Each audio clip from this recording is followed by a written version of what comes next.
ஏய், என்னடி சோத்த நாய்க்கு வச்சுட்டு போற மாதிரி போற? என்னடி ஆச்சு உனக்கு? உனக்கு சோறாக்கி போட்டுக்கிட்டு உங்க அம்மாக்கு பீ மூத்திர தண்ணி போட்டு உங்க அப்பருக்கு துணிமணி துவச்சு போட்டு இருக்கிறதுக்காக கல்யாணம் பண்ணிட்டு வந்த. உனக்கு உன் பொண்டாட்டி வேணும்னு நினைச்சினா உங்க அம்மாவை கர்ண கொலை பண்ணிரு. இல்ல எனக்கு எங்க அம்மா தான் முக்கியம் நினைச்சினா நான் எங்க அம்மா வீட்டுக்கு போறேன். பா, அம்மா அப்படி இருக்கிறது எனக்கு ரொம்ப கஷ்டமா இருக்குப்பா. கண்ணால பாத்துட்டு என்னால இருக்க முடியலப்பா. அம்மாக்கு ஊசி போட்டு ஏதாச்சும் பண்ணிடலாமாப்பா? என்னடா சொன்ன? நீ வயிற்றுல இருக்கும்போது கரு சரியா வளரலன்னு டாக்டர் உன்னைய கருவிலே கலைச்சிட சொல்லிட்டாரு. உங்க அம்மா தான் என் குழந்தைய எப்படி வளர்த்திக்கணும்னு எனக்கு தெரியும்னு சொல்லி இன்னைக்கு உன்னை ஒரு ஆளாக்கி நிறுத்திருக்கான்.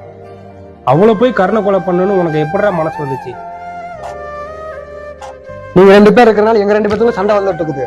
நீங்க வாழ்ந்து முடிச்சிட்டீங்க, இனிமேல் நாங்க வாழ வேணாமா? நான் இருக்கேன்டா என் பொண்டாட்டிக்கு. என் பொண்டாட்டிய சாகர வரைக்கும் எப்படி பார்த்துக்கணும்னு எனக்கு தெரியும்.